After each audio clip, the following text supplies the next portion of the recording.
தேவனுடைய வாக்கு தத்தத்திற்கும் உங்களுடைய ஜெபத்துக்கும் இருக்கிற தொடர்பு தான் ஜெபமே. ஜெபம்னாலே கோலை பிடிச்சிட்டு நிக்கிறது தான். ஜெபம்னாலே உனக்கு தேவன் கொடுத்த வாக்கு தத்தத்தை பிடிச்சிட்டு நிக்கிறது தான் ஜெபம்.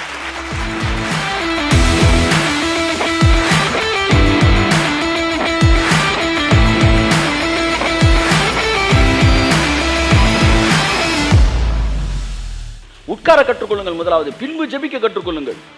ஆமா, உட்கார்றதுலன்னு சொல்லி தரணும் போல. ஜெபமே வரலனாலும் உட்காரணும். சிந்தனை அளவாஞ்சிக்கிட்டு அப்படின்னா என்ன அர்த்தம்னா பிரசன்ஸ் வந்துருச்சுன்னு அர்த்தம். வந்த உடனே இது ஃபுல்லாக கலையுது, அசுத்தாவிலாம் வெளியேறுது. கொஞ்ச நேரத்துக்கு எல்லாம் வெளியே போயிடும். அதுக்கப்புறம் நீங்கள் தேடினாலும் கிடைக்காது. அதுக்கப்புறம் நீங்கள் க்ளீனாக டியூனுக்கு ஆறீங்க. அவரே பொறுமையாக இருக்கார், உங்களுக்கு என்ன பொறுமை இல்லை, அவர் பரவாயில்லன்றார். அதனால் ப்ரேயரில் உட்காந்தோடனே சிந்தனை அளவாயும் வெளியே எந்திரிச்சிடக்கூடாது. இதெல்லாம் வந்து ப்ராக்டிக்கல் டிப்ஸ் நான் உங்கள்கிட்ட பேசிட்டு இருக்கிறேன்.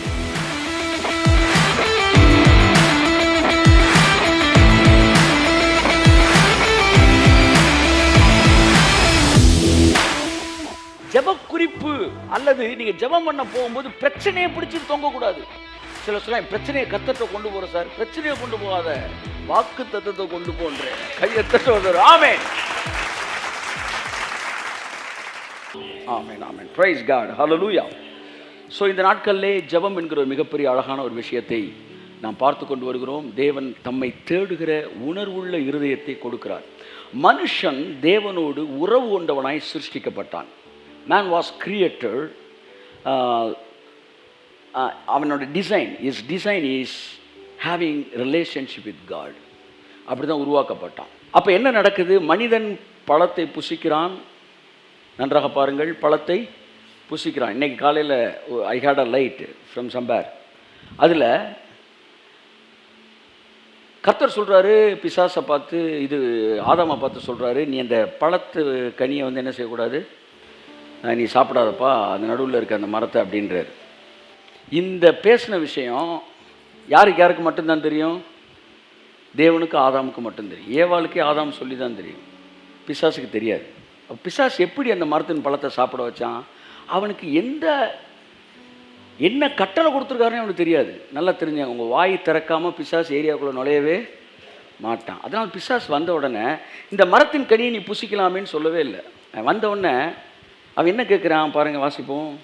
முதல் வசனம், தேவனாகிய கர்த்தர் உண்டாக்கின சகல காட்டு ஜீவன்களை பார்க்கிலும் சர்ப்பமானது தந்திரமுள்ளதாக இருந்தது. அது ஸ்திரீயை நோக்கி, நீங்கள் தோட்டத்தில் உள்ள சகல விருட்சங்களின் கனியையும் புசிக்க வேண்டாம் என்று தேவன் சொன்னது உண்டோ? இப்போ அவனுக்கு எந்த மரத்து கனியை சாப்பிடக்கூடாதுன்னு சொன்னார்னே தெரியல. அதனால் குத்து மதிப்பாக பேசுகிறான்.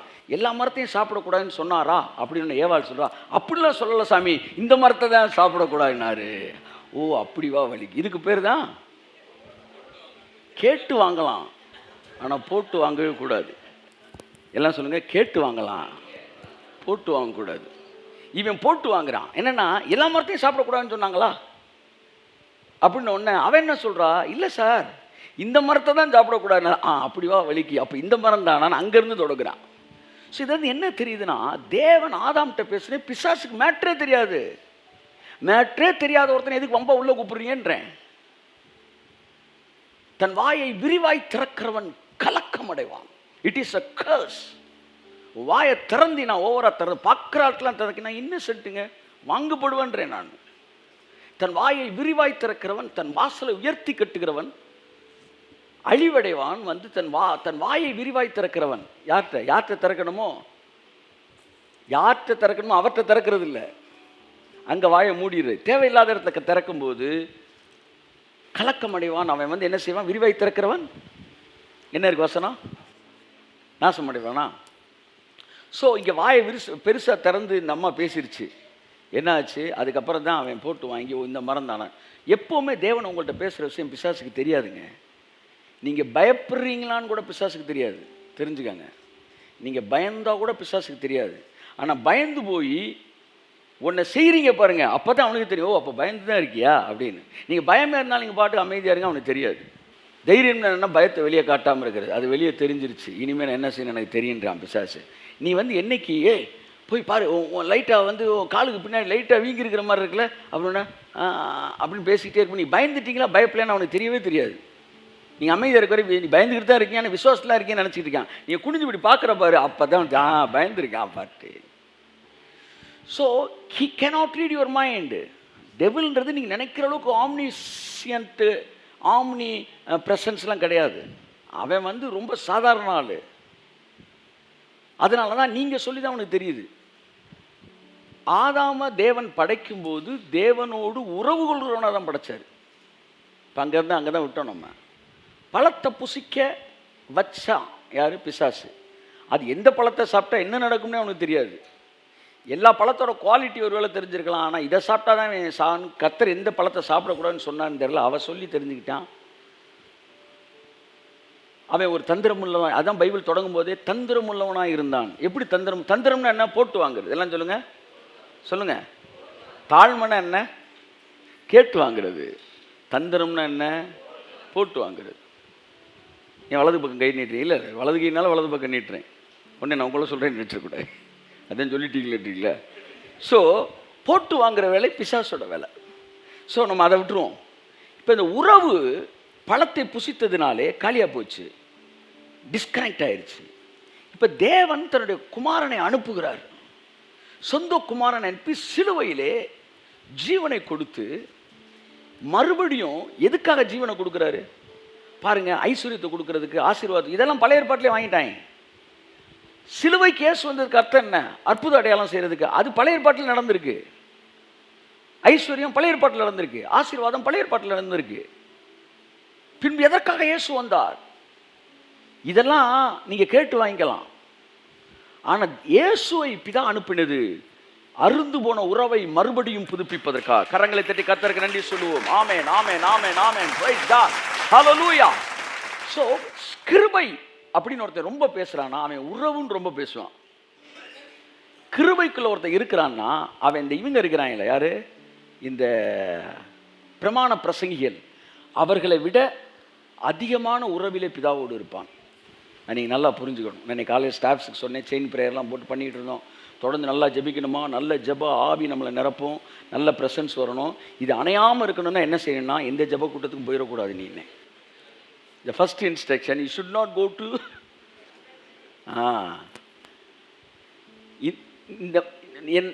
நம்முடைய ஜெப ஆவியும் நம்முடைய ஜெபத்தை குறித்த மேன்மையும் அடிபடுறதே இந்த மாதிரி ஜெப கூட்டத்தை பார்த்து தான்.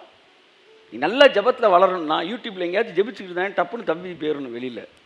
ஏன்னா அவங்கள பார்த்த உடனே உன்ட்ட இருக்கிற ஆவி போயிடும். ஏன்னா நீ அங்கே ஒருத்தனை பார்க்குற, அவர் வந்து 600 நாள் ஜெபிச்சு 600 நாள் ஜெபிச்சவருக்கு இந்த கதியா? அப்போ நம்மலாம் ஏமாத்திரம் போச்சா? இதுக்கு தான் நீ அந்த இடத்துக்குலாம் போகாதன்றேன். கொடைக்கானல் ஒரு மரத்தை பார்க்குறேன், 100 அடிக்கெலாம் இருக்குது மரங்கள். 100 அடிக்குலாம் 50 அடி 70 அடி.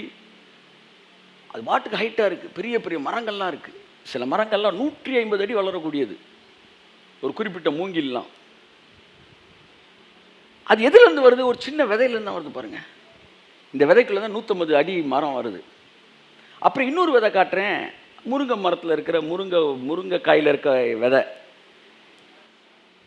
இந்த விதையிலேருந்து தான் முருங்கை மரம் வருது பாருங்கள். 2 விதை. இந்த விதையிலேருந்து 10 அடி உயரம் மரம் வருது. இந்த விதையிலேருந்து 150 அடி உயரம் மரம் வருது. அப்படின்னா என்ன அர்த்தம்னா, என்ன மாதிரி மரம் வரப்போகுதுன்றது என்ன மாதிரி விதைய போடுறோம்ன்றதை பொறுத்து இருக்கு. புரிஞ்சுவேன்? கையை தட்டு. ஆமென், ஆமென், ஆமென், ஆமென். என்ன மாதிரி மரம் வளரப்போகுதுன்றது என்ன மாதிரி விதைய போடுறோம்ன்றது இருக்கு. உச்சிதமான கோதுமையினால் உன்னை நான் போஷிப்பேன், கண்மலை தேனினால் உன்னை திருப்தியாக்குவேன். எல்லாருக்கும் கோதுமைனா உனக்கு நான் உசிதமான கோதுமையை தருவேன்டாங்க.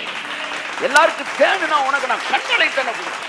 சாலமனின் மண்டபத்தை பார்த்த சேபா நாட்டு ராஜஸ்திரி சொன்னார், உங்களுடைய சமூகத்தில் நின்று வேலை செய்யும்படிக்கு நிற்கிறவர்கள் என்னாலும் உங்களுடைய ஞானத்தை கேட்கிறபடினால் அவர்கள் பாக்கியம் பெற்றவர்கள்.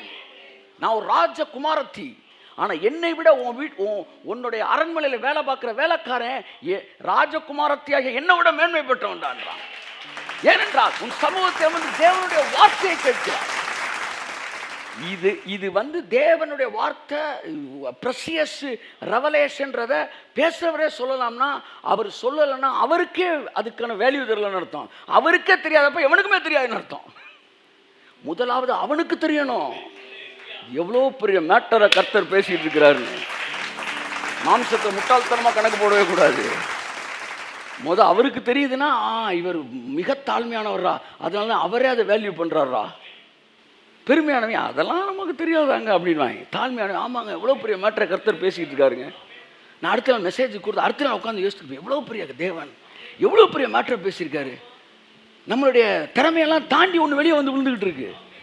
தேவன் 10 அடி உயரம் மர விதையை நம்மள்கிட்ட போடலை, 150 அடி உயரமான விருட்சத்துக்கான விதையை போட்டுக்கிட்டு இருக்காரு.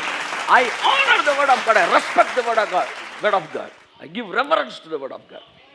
ஆகவே அன்புக்குரியவர்களே, அப்ப இந்த உறவை மறுபடியும் சரி செய்ய தான் இயேசு வந்தார். அப்ப இயேசுக்குள்ளே கிருபைக்குள் இருக்கிறவர்கள் உறவிலே வளர்கிறார்கள், உறவிலே வளர்கிறார்கள். ஜெபத்தை குறித்து அப்ப நல்லா கவனிங்க.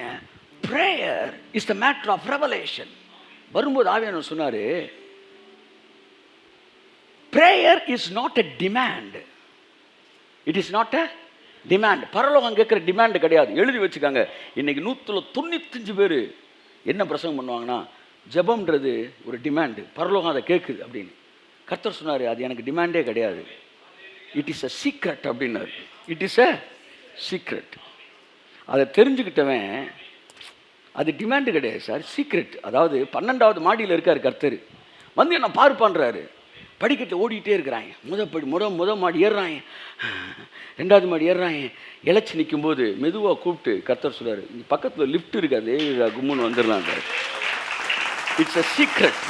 அப்படி தான் நம்ம லைஃப்பை மேலே கொண்டு வர சீக்ரெட் தான் இந்த ஜெபம். எவ்வளோ வித்தியாசம். ஒருத்தன் டிமாண்டுன்றான், நான் அதை சீக்ரெட்டுன்றேன். தேவன் எனக்கு சொல்லிக் கொடுத்த சீக்ரெட், தேவன் உனக்கு சொல்லிக் கொடுத்துருக்கிற சீக்ரெட், உன் வாழ்க்கை உயர்த்துவதற்கு ஒரு ரகசியம் சொல்லிக் கொடுத்துருக்காரு. அது என்னவென்றால், கர்த்தரை தேடின நாட்கள் எல்லாம் காரியம் வாய்க்க செய்வாரே, எத்தனை எத்தனை நன்மைகளோ செய்வாரே. Secret, secret. It is a God given secret. அதனால மனம் திரும்புதல் அப்படின்னாலே, ஜெபம் பண்ணுறதுக்கு உங்கள் இருதயத்தை இனிமேல் ஜெபம் பண்ணணும்டா அப்படின்னு டியூன் பண்ணிங்கன்னா நீங்கள் மனம் திரும்புங்கன்னு அர்த்தமா. ஸோ இதனுடைய விவரத்தை, இதனுடைய விஷயத்தையும் இதனுடைய வல்லமையும் புரிந்து கொண்ட பிசாசனை வந்து என்ன செய்கிறான், வந்து ஜெபத்தை வேற மாதிரி பண்ண வைக்கிறான். எப்படி? அதாவது ஒரு பிச்சைக்கார மனநிலையிலே தேவனிடத்தில் வந்து நிற்க வைக்கக்கூடிய ஒரு மனநிலையை கொண்டு வர. ஆனால் ஜெபம் என்பது தேவனோடு அமர்ந்து தேவனைப் போல பேசுவது, தேவனிடத்தில் பேசுவது. இதுதான் ஜெபம், இதுதான் ஜெபம். இந்த வெளிப்பாட்டுக்குள்ளே வரும்போது தான் வெளிப்பாடும் ஜெபமும் ரொம்ப முக்கியமானது. அடுத்த வாரம் நான் பேசுகிறேன், ஜெபமும் வெளிப்பாடும். Prayer is a revelation, it is not a demand, it's a revelation, it's a light. Amen, it's a light. அப்போ இயேசு கிறிஸ்து தம்முடைய ஜனங்களை சோர்ந்து போகாமல் ஜெபிக்கிறதுக்கு அழகாக சொல்லி கொடுத்தாரு. அவங்க எல்லாம் சோர்ந்தே போகாமல் ஜெபிக்கிறாங்க. ஏன்? நான் அவங்களுக்கு ரெவலேஷன் இருந்துச்சு. அடுத்த வாரம் நான் அதை பற்றி எடுக்கிறேன். அதுக்கு அடுத்த வாரம் perfect imperfect prayers and perfect answers. ஆமென் சொல்லுங்கள். உங்கள் ஜெபம் எவ்வளவு பெர்ஃபெக்டாக இருக்கணுன்ற முக்கியமே கிடையாது. உங்கள் ஜெபம் எவ்வளவு இம்பர்ஃபெக்டாக இருந்தாலும் அவர் பதில் மட்டும் எப்போவுமே பெர்ஃபெக்டாகவே தான் இருக்கும், according to the word of God. So how the imperfect prayer is receiving perfect answers அப்படின்ற பற்றி நான் பேசுகிறேன். இதெல்லாம் வேத வசனத்தில் ஸ்ட்ராங்காக சொல்லப்பட்டிருக்கு. அப்படின்னால உங்கள் மனது வெளிச்சம் அடைகிறது. என் அன்புக்குரியவர்களே, ஆகவே தேவனோடு கூட இருக்கிற உறவு உங்களுக்குள்ளே என்ன செய்ய ஆரம்பிக்கிறது? பெருக ஆரம்பிக்கிறது. ஓகே, இன்றைக்கு நான் தொடர்ந்து அடுத்து இன்னொரு வாரம் நான் என்ன பேசுகிறேன்னா, the role of praising in prayer, அதை பார்த்து நான் உங்கள்கிட்ட பேச விரும்புகிறேன். அதாவது ஜெபத்தில் வந்து ஸ்தோத்திரம் வந்து ரொம்ப முக்கியமானது, ரொம்ப முக்கியமானது. ஆமாம், அதுதான் உங்களுக்கு வந்து ஃபெய்த்துக்கான டோரே திறக்கும். அதை பற்றி நான் மறுபடியும் அடுத்த வாரம் நான் பேசுகிறேன். வருகிற வாரங்களில் தொடர்ந்து ஜெபத்தை பற்றி நிறையா பேச போகிறோம். இந்த வருஷம் தொடங்கும் போது கர்த்தர் ஒரு விஷயம் சொன்னார். என்ன சொன்னார்னா வந்து, என்னை நோக்கி பார்த்த முகங்கள் பிரகாசம் அடைந்தது அப்படின்னாரு. ஸோ அது எதுக்கு சொன்ன 1ஆம் தேதி நான் பேசியிருப்பேன், நீங்கள் பார்த்தீங்கன்னா தெரியும். அப்போ என்ன எனக்கு தெரியல, இந்த வருஷம் நிறைய கடவுளை நோக்கி, பிதாவை தேவனை நோக்கி நம்ம பார்க்க போகிறோம். பார்க்க பார்க்க நம்ம லைஃப் எல்லாம் பிரகாசமாக போகுது. ஆமென், பிரகாசமாக போகுதுன்றேன். இப்படி வந்து ஃபீஸாக போன பல்ப் மாதிரி ஆமேன்றீங்க, பிரகாசமாக போகுது. ஆமேன்னு சொல்லுங்கள். ஆமேன், நம்ம லைஃப் வந்து பிரகாசமாக போகுது. ஒரு பெரிய மாற்றத்தை தேவன் தரப்போகிறார். ஆமென். கர்த்தர் நல்லவர். இன்றைக்கு ஒரு விஷயத்தை வேதத்திலிருந்து பேச விரும்புகிறேன். சூழ்நிலையை உங்கள் ஜெபம் என்ன செய்துன்னா, சூழ்நிலையவே ஆளுகை செய்தான். நீங்கள் தேவனோட பேச ஆரம்பிக்கும்போது சக் சக் சக் சக்குன்னு தேவன் எல்லாத்தையும் கண்ட்ரோலில் எடுக்கிறார். கண்ட்ரோல் எடுத்து கொஞ்ச நேரம் வேறு திசையில் போயிட்டு இருந்த கப்பல் இப்போ அப்படியே திரும்பி இன்னொரு பக்கம் போக ஆரம்பிக்குது. Prayer has such a power to turn the direction of the situation. உங்கள் சூழ்நிலையவே திருப்பிடும். எவ்வளவு எதிர்மறையான சூழ்நிலை நீங்கள் அமர்ந்திருந்தாலும் இன்று இரவு உங்களுக்கு ஒரு ரகசியத்தை சொல்கிறேன். இன்று இரவு நீங்கள் அமர்ந்து தேவனை பார்க்க ஆரம்பிப்பீர்கள் என்றால் ஏதோ ஒரு திசையில் போய்கொண்டிருந்த உங்கள் வாழ்க்கை கப்பல் அங்கிருந்து திரும்பி செழிப்புக்கு நேராய், ஆசீர்வாதத்துக்கு நேராய், ஆரோக்கியத்துக்கு நேராய், வெற்றிக்கு நேராய் இந்த இரவிலே திருப்பப்படும் என்று நான் சொல்லுகிறேன் இயேசு நாமத்தில். ஆமென். ஹல்லேலூயா, ஹல்லேலூயா, ஹல்லேலூயா. பிரைஸ் காட், ஹல்லேலூயா. என் அன்புக்குரியவர்களே, ஆகவே அதாவது கப்பலின் திசையை திருப்பத்தக்க மிகப்பெரிய வல்லமை ஜெபத்திலே இருக்கு. நான் ஜெபம் ஜெபம் ஜெபம்னு பேசும்போது நீங்கள் அந்த ஆக்டில் கொண்டு போய் வைக்கக்கூடாது. ரொம்ப முக்கியமானது அந்த ஜெபத்திலே நீங்கள் பார்க்கிற தேவனிடத்தில் இருக்கிறது என்பதுதான் அதனுடைய அர்த்தம். அது ஒவ்வொரு இடத்துல நீங்கள் ப்ராக்கெட்டில் போட்டே வரணும். So our faith is not on prayer, our faith is in prayer. நம்முடைய விசுவாசம் ஜெபத்தின் மீது அல்ல, நம்முடைய விசுவாசம் ஜெபத்திலே இருக்கிறது. ஜெபத்திலே விசுவாசம் வைக்கிறது வேற, ஜெபத்து மேலே விசுவாசம் வைக்கிறது வேற. ஆமென். ஜெபத்திலே விசுவாசம் உள்ளவர்களாய் எவைகளை கேட்டுக்கொள்கிறீர்களோ அவைகளை பெற்றுக்கொள்வீர்கள். இந்த வசனம் என்ன ரொம்ப டிஸ்டர்ப் பண்ணுச்சு. நான் சொன்னேன், ஆண்டவர் ஜெபத்தில் எப்படி ஆண்டவர் நாங்கள் விசுவாசம் வைக்க முடியும்? நாங்கள் உங்கள் மேலே தானே விசுவாசம் வைக்க முடியும். நீங்கள் ஜெபத்தில் விசுவாசம், ஜெபத்தில் விசுவாசம். கர்த்தர் சொன்னார், நான் ஜெபத்து மேலே விசுவாசம்னு சொல்லவே இல்லையே. கை தட்டுங்க. ஜெபத்து மேலே விசுவாசம் சொல்லலை. நிறைய பேர் இருக்காங்க ஜெபத்து மேலே விசுவாசம். இத்தனை நாள் ஜெபிச்சா இது கிடச்சிடும், அத்தனை நாள் கிடச்சா அது கிடச்சிரும். எத்தனை நாள் ஜெபிச்சாலும் எதுவும் கிடைக்காது. அது ஜெபத்து மேல விசுவாசம். நான் சொல்றது ஜெபத்து மேல் விசுவாசம் அல்ல, ஜெபத்திலே விசுவாசம். சரி, ஜெபத்திலே விசுவாசம். யார் மேல விசுவாசம்? தேவன் பேரில் வைக்கிற விசுவாசம். விசுவாசம் என்றாலே அது தேவன் பேரில் வைக்கிற விசுவாசம். அப்படிதான் பைபிள் வருது. அப்ப எப்படி இந்த வசனம் வரணும்? ஜெபத்திலே தேவன் பேரில் விசுவாசம் உள்ளவர்களாய் எவைகளை எல்லாம் கேட்டுக்கொள்கிறீர்களோ அவைகளை எல்லாம் பெற்று கொள்வோம் என்று விசுவாசியுங்கள், அப்பொழுது அவைகள் உங்களுக்கு உண்டாயிருக்கும். அப்படின்னா என்ன அர்த்தம்? உடனே நீங்க கேட்குறீங்க, கேட்ட உடனே அது உங்களுக்கு கிடைச்சிரும்னு நீங்க உறுதியா நம்புங்க. ஏன்னா தேவன்கிட்ட பேசின எதுவுமே திரும்ப வராம போகவே போகாது. அப்போ நீங்கள் கேட்டதை உறுதியாக வாங்கிக்கோன்னு நினைக்கிறீங்க பாருங்கள், அதுக்கு பேர் தான் விசுவாசம்.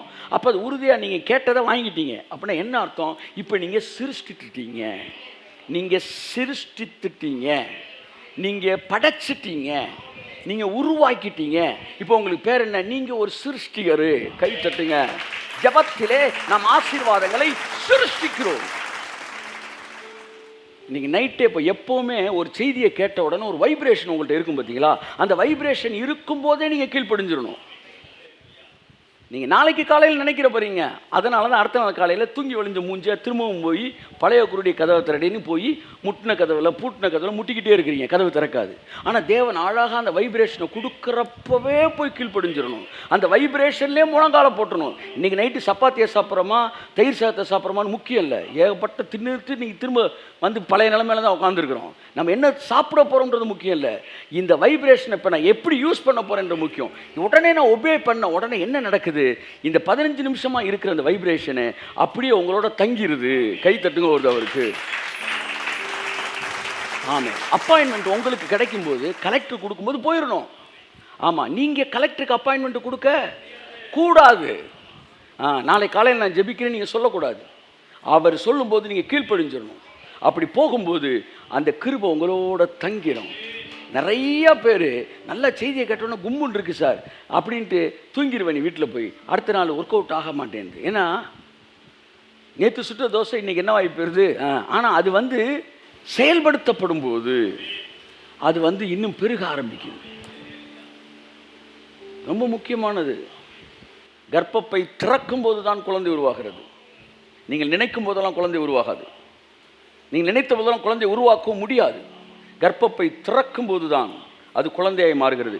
அப்படி தான் உங்கள் இருதயம் திறந்திருக்கும் போது தான் வார்த்தை அங்கே என்ன செய்யுது? சிருஷ்டிக்கிற வல்லமையுடையதாய் மாறுகிறது. ஆகவே கர்ப்பப்பை ஆகிய உங்கள் இருதயம் திறக்கப்பட்டிருக்கும் போது நீங்கள் வேலைகளை செய்ய வேண்டும் என்று நான் கேட்டுக்கொள்கிறேன். அந்த நேரத்தில் எவ்வளோ பெரிய ஆள், அந்த நேரத்தில் ரொம்ப பெரிய விஷயம்லாம் உங்களுக்கு வரும். ஓடிரு இயேசு நாமத்தில்.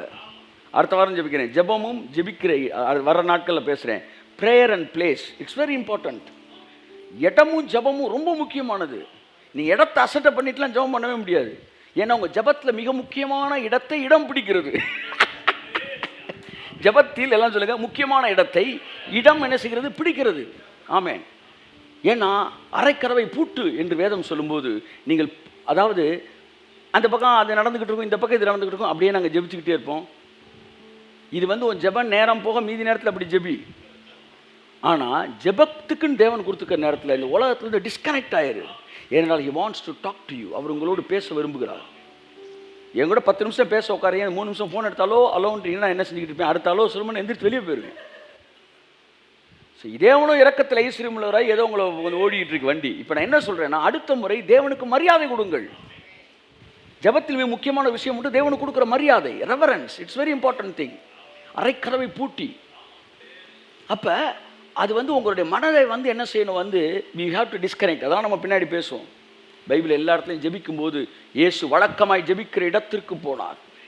இயேசுவோட புத்தியை கான்சன்ட்ரேட் பண்ணிட முடியுமா? எங்கே இருந்தாலும் ஜெபிக்க முடியும் அவரால். அவருக்கே ஒரு இடம் தேவைப்படுது. பவுல் சொல்கிறான், வழக்கமாய் நாங்கள் ஜெபிக்கிற இடம்னு சொல்கிறான். மோசே சீனாய் மலைக்கு போனான், இன்னொரு மலை உச்சிக்கு போயிருக்கிறான் ரெவிதீமில். இப்படி பல இடங்களுக்கு அவர்கள் தங்களை செப்பரேட் பண்ணார்கள். You have to separate yourself. அதுக்கு 1000 ஆவிக்குரிய அர்த்தம் சொல்லலாம். மனதின் கதவை எடுத்து எல்லா கதவையும் அடைங்க. வீட்டு கதவை அடை, அடுத்து செல்போன் கதவை அடை இயேசு நாமத்தினால. அதற்கு பிறகு தேவனோட உறவுகள் ஆரம்பிங்க. பாருங்க, இந்த பின்னாடி இருக்கிறவர் லாஸ்ட்டில் இருக்க செல்ஃபோன் ஆன் பண்ணிக்கலாம். ஏன்னா அவருக்கு ரிங் வந்தால் கூட என்ன டிஸ்டர்ப் பண்ணாது. ஆனால் உள்ளே இருக்கிற ஆட்கள் என்ன செய்யணும்? சைலண்ட்டில் போடணும் முன்னாடி வரணும்னா. ஏன்னா உங்களுக்கு ரிங் வந்தால் என்ன டிஸ்டர்ப் பண்ணும். ஆனால் இங்கே இருக்கிறவன் சைலண்ட்டில் கூட போடக்கூடாது. ஏன்னா சைலண்ட்டில் போட்டிருந்தா கூட அந்த வேவ்ஸ் வந்தோடனே இங்கே ஸ்பீக்கரில் கேங்கேன்னும், அதெல்லாம் சுவிட்ச் ஆஃப் பண்ணணும். அப்போ என்னை நெருங்க நீங்கள் டிஸ்கனெக்டை நிறையா பண்ணணும். என்ன நெருங்குறதுக்கே பின்னாடி இருக்கிறது ஆனில் இருக்கிற, நடுவில் இருக்கிற சைலண்ட்டில் வைக்கிற, முன்னாடி இருக்கிற சுவிட்ச் ஆஃப் பண்ணோம்னா அப்படி தான் நீங்கள் கடவுள்கிட்ட நெருங்க இந்த வேர்ல்டில் சுவிட்ச் ஆஃப்குள்ளே நீங்கள் போகிறீங்க. கடவுளோட இணைய ஆரம்பிக்கிறீங்க. இது ஒரு உறவு. இதில் நன்றி உணர்வு ஒரு பார்ட் இருக்குது, ரெவரன்ஸ் ஒரு பார்ட் இருக்குது. அது கலை. என்ன சார் ஒவ்வொன்றா சேர்த்துக்கிட்டே போகிறீங்க சார்? அதாவது என்ன சொல்ல வரேன்னா நீங்கள் பிரியாணியை என்ன செய்யலாம்? சும்மா கறியையும் சோறையும் போட்டு கிண்டி கொடுக்கலாம். அதுக்கப்புறம் பட்டை சேர்க்கலாம், கிராம்பு சேர்க்கலாம், ஸ்பைஸ் ஒவ்வொன்றா சேர்க்கலாம். என்ன சேர்க்க அந்த ஃப்ளேவரே மாறுது. அப்படி தான் ஜெபம்ன்றது சிலர் பண்ணும்போது அது வேறு மாதிரி இருக்குது, ரிசல்ட் வேறு மாதிரி இருக்குது. என் அன்புக்குரியவர்களே, it is not decorating the prayer, it is decorating the answers. The answer is the motive of prayers. அதெல்லாம் நம்ம பார்ப்போம். ஜெபம் கடவுளை போல கணக்கட்டுறது. நான் என்ன சொல்ல வரேன்னா, ஒவ்வொரு வெளிப்பாட்டோடு தேவனிடத்தில் நெருங்கிருங்கன்றேன். ஒவ்வொரு வெளிப்பாடும் உங்களை கடவுளோடு இணைக்கட்டும்ன்றேன் நான். அதுதான் ரெவலேஷன் அண்ட் ப்ரேயர். ஒரு ப்ரேயரில் ஒருத்தன் சளைக்காமல் ஜெபிக்கணும்னா அவனுக்கு ரெவலேஷன் இருக்கணும். அவன் மைண்ட் வெளிப்பாடோட போகணும். அதனால தான் இயேசு கிறிஸ்து சோர்ந்து போகாமல் ஜெயிப்பதற்கு வெளிப்பாட்டை பற்றி கூறி சொன்னார். அப்போ வெளிப்பாடுகளை பெற்றுக்கொண்டவர்களுக்கு ஜெபத்தில் சோர்வே கையை தட்டு. என்னைக்கு ஜெபத்தை நீ டிமாண்டா பண்றியோ அதனால தான் உங்களுக்கு ஜெபம் டயர்டாகுது. ஜெபம்ன்றது மனக்கண்கள், ஆவிக்குரிய கண்கள் திறக்கப்படுவது. இன்றைக்கு உங்களோட சில விஷயங்கள் பேச விரும்புகிறேன். நீங்கள் தேவனோடு அமர்கிற நேரம் சூழ்நிலையை கையில் எடுக்கிறீர்கள். எந்த விதமான எதிர்மறையான சூழ்நிலைகளும் இந்த செய்தி நீங்கள் கேட்டுக்கிட்டு இருக்கலாம். கர்த்தருடைய ஆவியானவர் சொல்றாரு, நீ இன்று இரவு நீ முழங்கால் போட்டு கடவுளுடைய முகத்தை நீ தேட ஆரம்பிக்கும் போது கர்த்தரை கண்டுபிடிச்சனால தானே காரியம் வைக்கணும். ஆனால் பைபிள் சொல்லுது அவனை தேடினாலே காரியம் வாய்ச்சிருக்கு. இன்றைக்கி நைட்டு நீங்கள் ஒரு 1/2 மணி நேரம் ஜபிக்க போகிறீங்க, 1/4 மணி நேரம் ஜபிக்க போகிறீங்க. 1/4 மணி நேரமும் உங்களால் மைண்ட் என்ன செய்ய முடியல? 1 மணி நேரமே படுத்த முடியல. ஜப நேரம் முடிஞ்சிருச்சு, காரியம் வாய்க்குதுன்றேன். என்ன சார் பண்ண? ஒன்றுமே பண்ணல. தேடுனில்ல, கண்டுபிடிச்சவனுக்கு இல்லை, தேடுனவனுக்கே இருக்குது ஆசீர்வாதம். இல்லை சார், சில ஜெபிக்க உட்காந்தாதான் சார் தேவையில்லாத எண்ணங்களாக வருது அப்படின்னா கசடுலாம் வெளியே போகுது. புரியுதா உங்களுக்கு? மொத ஒரு ரூமை கழுவி. இப்போ பாருங்கள், நாங்கள் ஒரு ஒர்க் ஷாப்பு தானே, அது இந்த கம்பியெல்லாம் விற்றுக்கிட்டு இருந்தேன் அவர் இதில் குடோனு. அந்த குடோனை என்கிட்ட கொடுத்தேன். அதை தான் எடுத்தோம் வாடகைக்கு ஆஃபீஸ்க்குன்னு. அது ஒரு பெரிய இந்த மாதிரி சர்ச்சு லெவலுக்கு இருக்கும். ஆனால் தரையே தெரியாது. நீங்கள் தரையை கண்டுபிடிக்கிறது 1/4 மணி நேரம் தோணுனா தான் அந்த துருவெலாம் போய் தர தெரியும், சிமெண்ட் தர தெரியும். அப்போ என்ன செஞ்சோம்? சுரண்டி உள்ளே பெட்ரோலை ஊற்றி, அதை ஊற்றி, திண்ணறை ஊற்றி, கழுவுனா ஊற்ற ஊற்ற கசடாக வெளியே வருது. கடைசியில் என்ன தெரியுது? தர தெரியும். எங்கள் ஏரியாவில் ஒரு மென்டல் ஒருத்தர் இருந்தான். பொங்கலுக்கு என்ன செய்வோன்னு முடிவு எடுத்தாங்க. பொங்கலுக்கு என்ன செய்வோம்னு ஒருத்தன் சொன்னால் கரும்பு கட்டுவோம், ஒருத்தன் வந்து வாழை மரத்தை கட்டுவோம், விளையாட்டு போட்டி வைப்போனாய். இவா ஒன்றும் போட்டி வைக்க வேணாம், இவன் ரொம்ப நாளாக குளிக்காமல் இருக்கான், அவனை குளிப்பாட்டிருங்கடா போதுன்ட்டான்னு ஒரு முடிவு பண்ணிட்டோம். வந்தவுடனே நான் அந்த கூட்டத்தில் இல்லை, அது முடிச்சவர் சொன்னார். அவனை கூப்பிட்றான், வரவே மாட்டேன்னா அவனை தூக்கிட்டு போய் ஒரு குழாயில் உட்கார வச்சு ஒரு டேப்பை திறந்து, அந்த காலத்தில் தெருவில் குழாயெல்லாம் இருக்கும், திறந்து விட்டாங்க. திறந்தா குளிச்சுக்கிட்டே குளிப்பாட்டுறேன், அழுக்கா ஓடுது. ரொம்ப நேரம் கழிச்சு வெள்ளையா தெரியுது. என்னன்னு பார்த்தா பனின்னு. ஓ, இவ்வளோ நேரம் பனினுக்கு மேலே தான் குளிச்சிருக்காய், அதுக்கப்புறம் பனினை ஒரு விட்டு அதுக்கப்புறம் குளிப்பாட்டு. நீ ஜபத்துக்குள்ளே வந்த உடனே இந்த கசடு சார் உட்காந்தா தான் சார் வெளியே வருதுன்னா உட்காந்த பிறகு தான் வரும்.